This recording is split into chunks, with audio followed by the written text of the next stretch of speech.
तर आज आपण सर्दी, खोकला, अंगदुखी किंवा मग अशी अंगामध्ये कणकण असेल ना, तर त्यासाठी एक घरच्या घरी बनवलेला काढ्याची रेसिपी सांगणार आहे. हा काढा घेतल्यामुळे तुम्हाला नक्कीच आराम मिळेल. दिवसातून 2 ते 3 वेळेस हा काढा तुम्ही घेऊ शकतात. चला तर वेळ न घालवता गरमागरम काढ्याची रेसिपी बघूयात. तर त्यासाठी ना एका भांड्यामध्ये 2 ग्लास इतकं पाणी घ्यायचं आहे. या पाण्याला चांगली उकळी येऊ द्यायची आहे. तोपर्यंत आपण यामध्ये टाकण्याचे साहित्य बघूयात. तर मी इथे ना एक बघा अशी गवती चहा आहे ना, त्याची पूर्ण काडी कट करून घेतली स्वच्छ धुवून.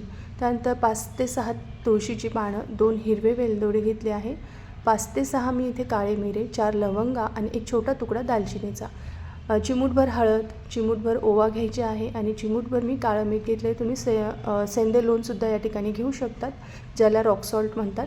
1.5 चमचा मी या ठिकाणी गूळ घेतला आहे आणि 1 ते 1.5 इंच इतकं आल्याचे तुकडे करून घेतलेले आहे. आता आपण खलबत्त्यामध्ये एक दालचिनीचा तुकडा, 2 हिरवे वेलदोडे, काळे मिरे, लवंगा आणि त्याचबरोबर आल्याचे तुकडे पण टाकून घेणार आहोत. आणि तुळशीची पानंसुद्धा मी यामध्ये थोडीशी क्रश करून टाकणार आहे. त्याआधी थोड्याशा ओवा उकळताना टाकल्या तरी हरकत नाही, पण मी यामध्येच टाकून घेतले आहे. तुळशीची पानं क्रश करून टाका. राहिलेले पदार्थ आपण काढा तयार झाल्यानंतर टाकणार आहोत.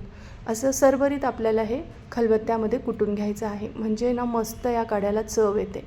अगदी गरमागरम मसालेदार चहा कसा बनवायचा याची रेसिपीसुद्धा मी आपल्या चॅनलवर दाखवली आहे, तिथे जाऊन तुम्ही नक्की बघा.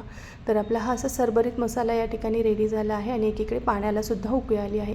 आता पाण्यामध्ये कुटलेले हे सगळे मसाले टाकायचे आणि अगदी 2 ग्लासाचं 1 ग्लास पाणी होईपर्यंत आपल्याला हे उकळून घ्यायचं आहे.